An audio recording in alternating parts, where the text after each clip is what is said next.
हमने अभी तक योग के बारे में काफ़ी सारी चर्चा विचारणा की। जो हम अभी जान रहे हैं योग के बारे में, उसके आसन के माध्यम से, मुद्राओं के माध्यम से, प्राणायाम के माध्यम से, वो थोड़ा सा ही है, सीमित है। क्योंकि हमें सबसे पहले तो हमें योग के लायक हमें बनाना है अपने शरीर को एवं तन और मन को। सबसे पहले उसके लायक हमने बनाया, उसके बाद हम योग को और भी भीतर से जानेंगे।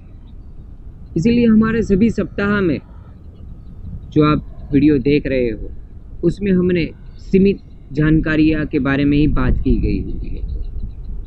इसे और भी डीप में हम समझेंगे जैसे जैसे हम आगे आपके साथ जुड़ते जाते हैं उसी प्रकार। तो आज हम जानेंगे ओम। ओम का अर्थ। ओम का अर्थ जो है, ओम शब्द ध्वनि, वो सांस्कृतिक शास्त्रों, गीता ग्रंथ, न जाति, न धर्म, न भेद, न भाव, सभी प्रकार के शब्दों से उसका उल्लेख किया जाता है। ओम अक्षर 3 शब्दों में विभाजित कहा गया है, अ, उ और म। इन तीनों स्वर को हम आज तक किसी भी जाति, धर्म, भेद भाव के बिना हम उन तीनों अक्षरों का उच्चारण करते हैं। यानी कि हमारे शब्द जो हमारे मुख से प्रकट हो रहे हैं, उसी सभी शब्द में अ, उ और म का उच्चारण निरंतर हुआ है।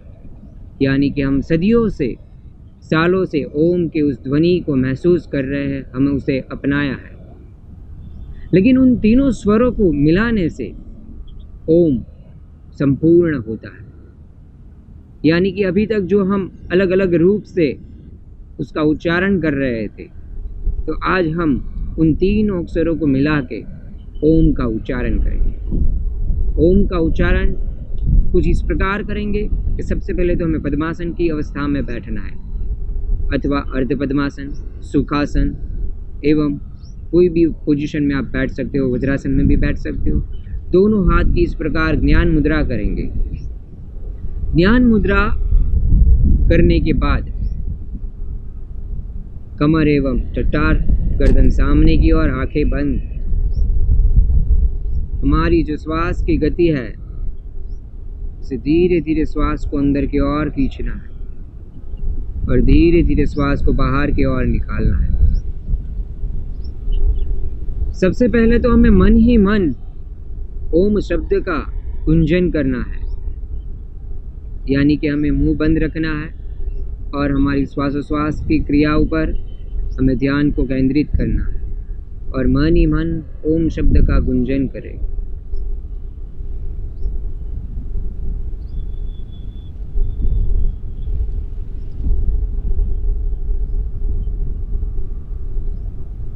अब हम ओम का उच्चारण करेंगे। यानी कि श्वास को सबसे पहले अंदर की ओर खींचना है, पूरक, यानी कि श्वास को अंदर की ओर खींचेंगे धीरे से।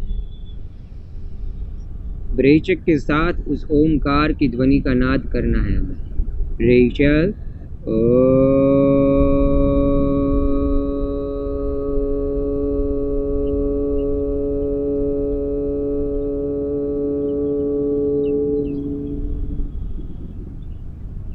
पूरक, रेचक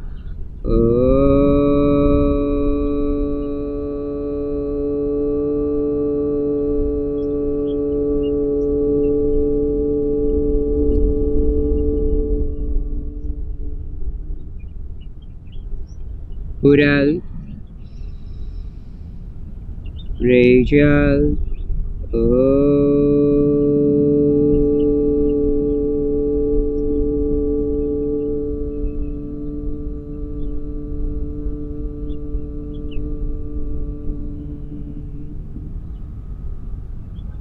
धीरे से आंखें के खोल देंगे। इसी प्रकार हमें 5 बार, 7 बार, 15 बार, 21 बार, जिस प्रकार आपके समय अनुसार आप ओमकार ध्वनि का उच्चारण कर सकते हैं। ओम प्राणायाम हमें सुबह उठ के स्नान एवं शौच करके शरीर को स्वस्थ बना के ऐसी जगह पे हमें बैठना है कि जहाँ पे हमारा मन शांत रहता हो। कि जहाँ पे हमें किसी भी प्रकार का डिस्टर्बेंस ना हो, जहाँ पे आप शांति का प्रतीक महसूस करते हो। ओम शब्द मात्र, उनकी सोच से ही हमारे मन में कितनी शांति बनी रहती है, मन प्रफुल्लित हो जाता है। जैसे हमारे वैज्ञानिक जो है वो इस ओम की ध्वनि को, ये जो कंपन है, उसे कई सालों से खोज रहे हैं और आज भी उस ध्वनि को निरंतर सुन रहे हैं और खोज रहे हैं। क्योंकि ओम एक अक्षर है, वो निराकार है, वो अमूल्य है।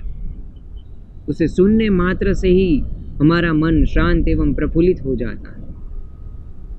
ओमकार प्राणायाम करने से काफ़ी सारे हमें बेनिफिट्स होते हैं, जैसे कि हमारी पाचन क्रिया, कि किसी की पाचन क्रिया बहुत ही मंद होती है, खाना तो वो बहुत सीमित खाते हैं, कम खाते हैं, फिर भी उनकी जो पाचन करने की शक्ति होती है, तात्पर्य होता है, वो उनका कमज़ोर होता है। तो ओमकार प्राणायाम करने से पाचन क्रिया में भी हमें मदद रूप हो सकती है।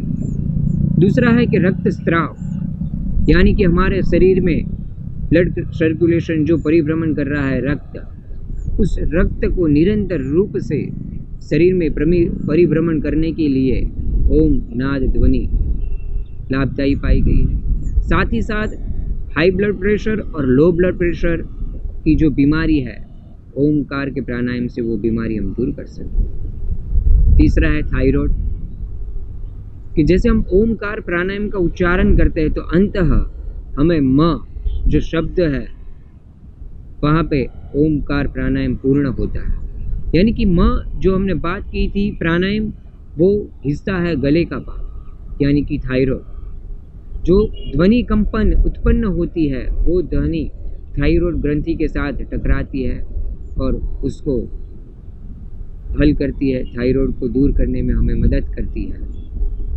इसी प्रकार है घबराहट, चौथा मुद्दा, कि घबराहट यानी कि हमारे मन और आत्मा को व्याकुलता से भरा हुआ है, कि कोई भी चीज़ अचानक से हमारे सामने आ जाती है या तो हम घबरा जाते हैं। तो वो जो घबराहट है, व्याकुलता है, उसे ओमकार प्राणायाम की ध्वनि से हम शांत कर सकते हैं। पांचवा है तनाव, यानी कि हम सुबह से लेकर शाम तक इतने काम करते हैं कि शारीरिक एवं मानसिक तरीके से हमारे शरीर में काफ़ी प्रकार का तनाव होता है। तो वो तनाव को दूर करने के लिए भी ओमकार प्राणायाम करने से हमें बहुत ही लाभदायी माना गया है। छठा है ताजगी, कि जो हमारे शरीर में सबसे पहले तो है कि आलसी, सुस्ती, उसे भगाने से हमारे शरीर में और भी ताजगी और स्फूर्ति हमें मिल सकती है। लेकिन वो कब जाके मिलेगी ताजगी हमें, कि ओमकार प्राणायाम की ध्वनि मात्र से।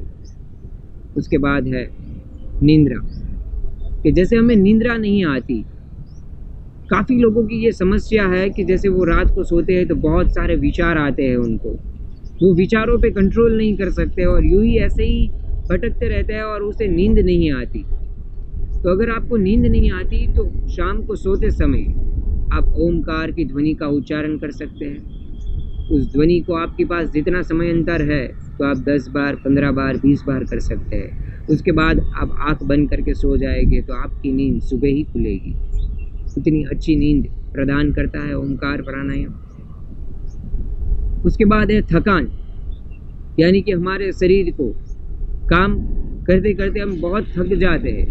सुबह से लेकर दोपहर तक अभी हमने काम किया आता है तो हमारे शरीर में सुस्ती हो जाती है, हम थकान महसूस करते हैं। और भी काम हम करना चाहते हैं लेकिन वो काम हम कर नहीं सकते। तो वो थकान को दूर करने के लिए भी ओमकार प्राणायाम करना चाहिए। अंत में आंतरिक स्वास्थ्य, ओम की ध्वनि जो है वो हमारे शरीर के अंतर्मुख, यानी कि नाभि से उत्पन्न होता है ओम का वाइब्रेशन, और वो हमारे मस्तिष्क यानी कि सहस्त्रार चक्र पर जाकर ख़त्म होता है। यानी कि नाभि से लेके हमारे सिर तक, सहस्त्रार चक्र तक जितने भी हमारी मांसपेशियां है, नसों है, श्वास एवं सभी प्रकार की जो तकलीफें हैं उसे और भी मजबूती प्रदान करती है। सांस लेने में तकलीफ होती है, कि जिनको श्वास लेने में बहुत ही दिक्कत होती है, अस्थमा जैसे काफ़ी सारे गंभीर बीमारियों से वो लोग जूझते रहते हैं, तो ओमकार ध्वनि मात्र से उस बीमारियों को हम दूर कर सकते हैं। तो ओंकार प्राणायाम के बारे में हमने बहुत कुछ सुना, लेकिन योग जो है वो थियरी पे आधारित नहीं है कि हम श्रीमद् भगवत गीता पढ़ते हैं, उसमें योग का अध्ययन कहा गया है, योग सूत्र पढ़ते हैं, योग के काफ़ी सारे वीडियो देखते हैं, लेकिन योग सुनने मात्र से केवल आपके अंदर परिवर्तन नहीं ला सकता। जब तक आप उसका अनुभव यानी कि आप खुद ही उसके लायक नहीं बनते, तब तक योग को समझना अधूरा है। इसलिए सबसे पहले हमें खुद ही उसके लायक बनना होगा। अब हम बात करेंगे समन्वय मुद्रा। समन्वय मुद्रा सबसे पहले तो कैसे की जाती है? समन्वय मुद्रा हमारे जो 5 उंगलियां हैं, यानी कि हमारे शरीर के 5 पंच महाभूत तत्वों से बना हुआ है। इसी प्रकार हमारी सारी उंगलियों को उसी प्रकार उस तत्वों से कहा गया है, यानी कि पृथ्वी, जल, हवा, अग्नि और आकाश। इन पंच महाभूत तत्वों से बना हुआ ये हमारा शरीर है, और इन उंगलियों में भी उन पंच महाभूत तत्वों के बारे में बताया गया है। यानी कि इस प्रकार इसे संकोच के अंदर की ओर खींचना है, 5 उंगलियों को एक साथ जोड़ना है, यानी कि ये मुद्रा का अर्थ हुआ समन्वय मुद्रा। तो समन्वय मुद्रा जो है वो किस समय करनी चाहिए? हर रोज हमें सुबह करनी चाहिए समन्वय मुद्रा, एवं शांत जगह पे। और मुद्रा करते समय हमारा पूरा ध्यान उस मुद्रा पे केंद्रित करना है। यानी कि समन्वय मुद्रा जो है वो हमारी 2 लोगों के बीच में जो तालमेल होता है, उस तालमेल को और भी अच्छा बनाते हैं। समन्वय मुद्रा का निरंतर अभ्यास करने से हमारे शरीर को एवं मजबूती और ताकत प्रदान करती है। इन पंच महाभूत तत्वों से जो हमारे शरीर का निर्माण हुआ है, उसे संतुलित रखने में कार्यरत करती है, एवं समय से पहले जो आने वाली अनहोनी है उसे भी टाल सकती है ये समन्वय मुद्रा।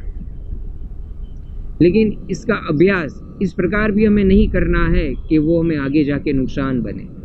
यानी कि अभ्यास करते समय हमें 10 मिनट, 15 मिनट, 20 मिनट, जिस प्रकार आपका समय है उस प्रकार आप अभ्यास करें, लेकिन ज़्यादा 30 मिनट से ज़्यादा आपको उसके अंदर समय नहीं देना है, क्योंकि अभी हम शुरुआत कर रहे हैं। उस तत्वों को हमें संतुलित रखना है, हमारे शरीर को उसे योग के लायक बनाना है, इसलिए हमें उस समय को मर्यादित तरीके से हमें उसका अभ्यास करना है। आगे हम बात करेंगे आसन के बारे में। आसन जो आज हम करने वाले हैं वो पेट के बल पे आसन करने वाले हैं कि भुजंग आसन। जिसके कमर दर्द ज़्यादा हो, सर्वाइकल का प्रॉब्लम हो, या शोल्डर खभे का ऑपरेशन करवाया हो, इस प्रकार की तकनीकी की बीमारियां हो, या पेट का ऑपरेशन करवाया हो, या स्त्री के गर्भ धारण का समय हो, अंतस्राव, मासिक, इस जैसी कई प्रकार की बीमारियां होती है, तो उन्हें भुजंगासन करने में बहुत ही सावधानी बरतनी है। उन सभी के लिए हम भुजंगासन किस प्रकार अभ्यास करना है उसके बारे में भी हम देखेंगे और सुनेंगे। एवं जो स्वस्थ है उनके लिए भुजंगासन किस तरह लाभदायी है कि भुजंगासन करने से सबसे पहले तो हमारा मस्तिष्क कि हम ऊपर की ओर जब खींचते हैं तब हमारा सहस्त्रार चक्र से लेके मूलाधार चक्र तक वो हमारे शरीर को पूरी तरीके से खींच के संपूर्ण तरीके से हमारे शरीर के अंदर जो सुस्ती होती है उसे गायब करता है, एवं हमें ताजगी प्रदान करता है, स्फूर्ति प्रदान करता है, हमारे 7 चक्रों को और भी मजबूत बनाता है। सर्वाइकल जैसी बीमारी होती है, यानी कि गर्दन जैसे हम टर्न नहीं कर सकते, दर्द होता है, शाम के सोते समय हम अगर सो जाते हैं और सुबह उठते हैं तो कुछ दिक्कतें रहती है कि हमारी गर्दन टर्न नहीं होती है, वो जकड़ जाती है, सिकुड़ जाती है। क्यों? क्योंकि हमारी जो मांसपेशियाँ, जो मसल्स है वो उस प्रकार खींचे नहीं है कि जो शाम से सोते समय हमारा तकिया फिसल जाता है या निकल जाता है, तो उस हिसाब से इस प्रकार की तकलीफें होती है, तो उसमें भी आपको लाभदायी होगा। उसके बाद है खंभे। तो जो खंभों को जो है शोल्डर को उतना मजबूत बना देता है कि आप अपने खंभे पे कितना भी भार उठा लो फिर भी उसे कोई दिक्कत नहीं होगी, लेकिन आप जितना उठा सकते हो उतना ही, ज़्यादा नहीं। उसके बाद करोड़रज्जु। उसे स्थिति स्थापक एवं मजबूती प्रदान करती है। कमर दर्द जिन्हें है, गादी का प्रॉब्लम है, उसके लिए भी लाभदायी है। लेकिन इन सभी को सही प्रकार से योग का अध्ययन करने के बाद ही हम भुजंगासन का अभ्यास करते हैं। एवं हमारे साथड़, घुटने और पैरों की पिंडियों का जो भाग है उसमें भी खिंचाव महसूस होता है, तो साथ ही साथ उनमें जो हमें दर्द होता है तो दर्द को भी लाभदायी प्रदान करता है। तो अब हम देखेंगे भुजंगासन करने की रीत और श्वासोश्वास की क्रिया के साथ हम उसे किस प्रकार योग अभ्यास कर सकते हैं। अब हम भुजंगासन करने की रीत जानेंगे। तो सबसे पहले आसन करते पहले हमें क्या मायने रखना है कि आसन की रीत के हम कैसे करते हैं और उसे किस प्रकार आसन को छोड़ते हैं, वो सबसे महत्वपूर्ण बात है। यानी कि हम पद्मासन की पोजीशन में अभी हम बैठे हुए हैं, तो पद्मासन को हम इस प्रकार छोड़ेंगे, दोनों पैरों को पीछे की ओर लेके जाएंगे, यानी कि वज्रासन की पोजीशन में हम बैठ गए। उसके बाद हमें पेट के बल पे उल्टा सोना है, तो हम हमारे शरीर को कुछ इस प्रकार टर्न कर लेंगे, दोनों हाथों को आगे की ओर जाते हुए शरीर को अपने घुटनों पे उठाएंगे और धीरे से शरीर को पीछे की ओर लेके जाएंगे। और आपका जो आसन है उसमें हमें शरीर को इस प्रकार पेट के बल पे रखना है। और जो दोनों हाथ है वो दोनों हाथ कुछ इस प्रकार अपनी चेस्ट के पास रहेंगे, गर्दन सामने की ओर। दोनों जो पैर है वो पैर के पंजे पीछे की ओर फैलाए हुए रखना है। अब धीरे धीरे कि जैसे कि हमने बताया कि जिसको दर्द रहता है, प्रॉब्लम है, जिस प्रकार की बीमारी है, तो उनको भुजंगासन सिर्फ इतना ही करना है। अपने शरीर को इतना ऊपर उठाइए और धीरे धीरे शरीर को वापस नीचे रखिए। यानी कि जैसे हम शरीर ऊपर की ओर कर रहे हैं, तब हमें श्वास को अंदर की ओर खींचना है। पूरा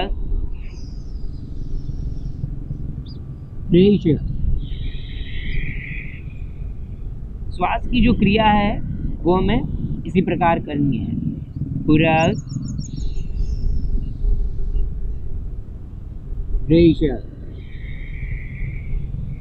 दोनों क्रिया एक साथ होना जरूरी है कि पूरक यानी कि आप पहले शरीर को ऊपर ले जाओ, उसके बाद आप श्वास अंदर खींचते हो, इस प्रकार नहीं करना है। जैसे हम रेचल यानी कि शरीर भी साथ ही साथ नीचे जा रहा है और श्वास भी आप छोड़ रहे हो, यानी कि जब आपका शरीर टच हो जाता है जमीन से तो आपका श्वास पूरी तरीके से बाहर निकल गया होता है। अब पूर्ण भुजंगासन हम कैसे करेंगे कि पूरक अपने हाथों को इस प्रकार स्ट्रेट करना है, उसके बाद अपने कंधों से शरीर को पीछे की ओर खींचना है और गर्दन पीछे।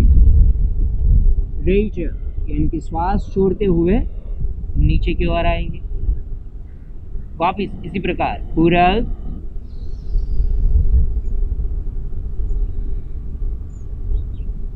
श्वास छोड़ते हुए नीचे की ओर आएंगे। रेचल अब हम इस आसन को अभ्यास करेंगे 10 सेकंड तक एक ही अवस्था में रखेंगे। श्वास करो पूरा। अब हमें श्वास रोकना नहीं है, श्वास को निरंतर इसी रूप में चलते रहने देना है।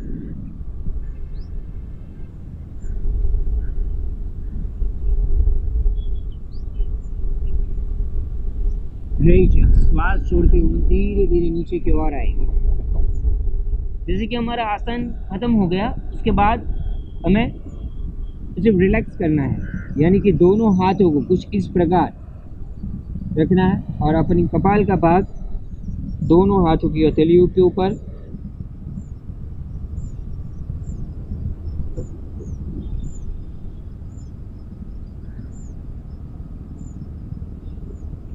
रिलैक्स। उसी प्रकार जिस प्रकार हमने पोजीशन में गए थे उसी प्रकार हमें अपने शरीर को उठाना है ऊपर की ओर, धीरे धीरे घुटनों को आगे की ओर लाना है।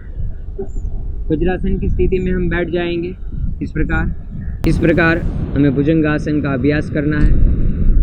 हम कोई भी आसन का अभ्यास करें तो हमें एक बात बहुत बारीकी से ध्यान रखनी है कि हमारे शरीर को हमें हमारे संतुलित बनाए रखना है और उसी प्रकार योग अभ्यास करना है।